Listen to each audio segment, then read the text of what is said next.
How do you reset fire alarm? The shrill cry of a fire alarm can be startling, a piercing sound that demands immediate attention. Whether it's a genuine emergency or a bothersome false alarm, knowing how to silence and reset the system is crucial for safety and peace of mind.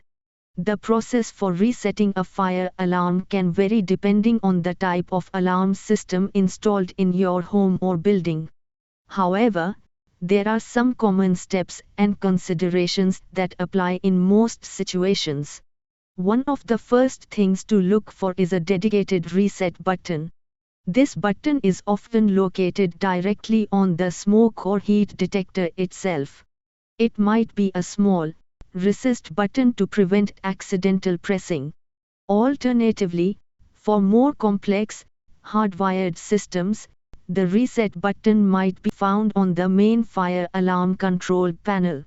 This panel is usually a centralized unit that monitors the entire alarm system.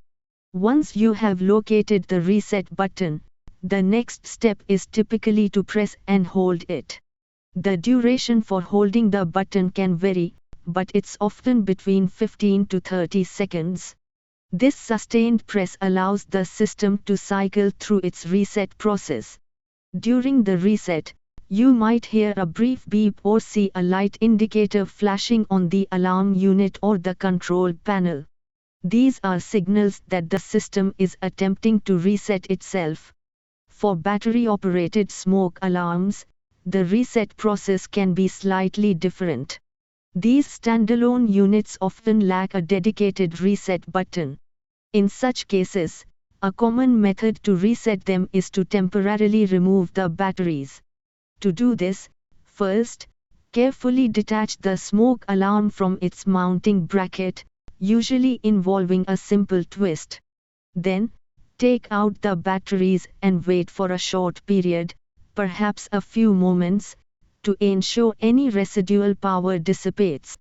After waiting, reinsert the batteries, making sure they are placed in the correct orientation as indicated inside the battery compartment. Finally, remount the smoke alarm back onto its bracket.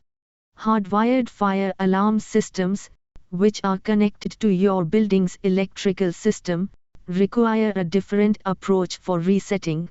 For these, you might need to temporarily cut off the power supply to the alarm. This involves going to your electrical circuit breaker panel and identifying the breaker that controls the fire alarm system. Turn this breaker off to de-energize the alarms. Once the power is off, you can proceed to physically remove the individual smoke or heat detectors from their mounting brackets. Look for a reset button on these units and press it for the usual 15 to 30 seconds.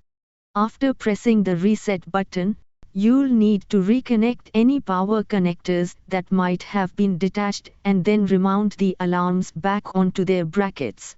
Finally, return to the circuit breaker panel and restore power to the fire alarm system by turning the breaker back on.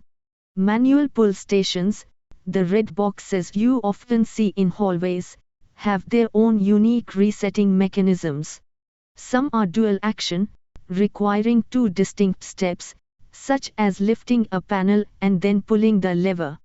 Other manual pull stations might require a specific key to reset them. This key is usually provided with the fire alarm system and should be kept in a secure but accessible location.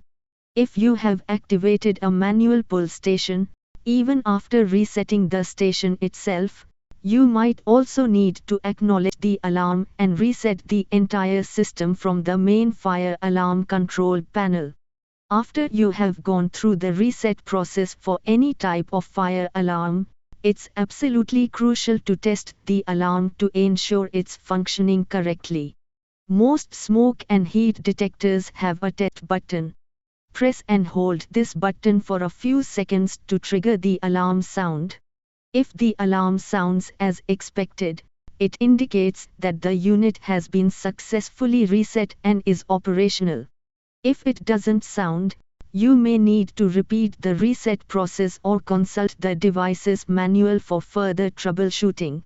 It's important to remember that if you are ever unsure about how to reset your specific fire alarm system, the best course of action is to consult the user manual that came with the device or your building's fire safety documentation. Regardless of whether the alarm activation was due to a real fire or a false alarm, it's always a critical safety measure to evacuate the building immediately when an alarm sounds.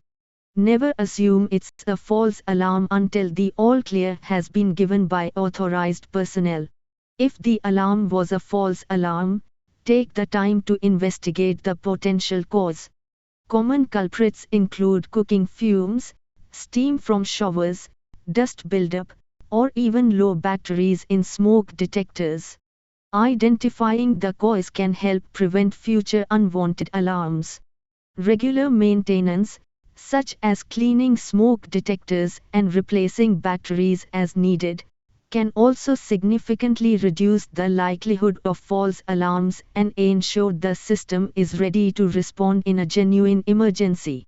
Understanding how to properly reset your fire alarm system is a vital part of fire safety preparedness.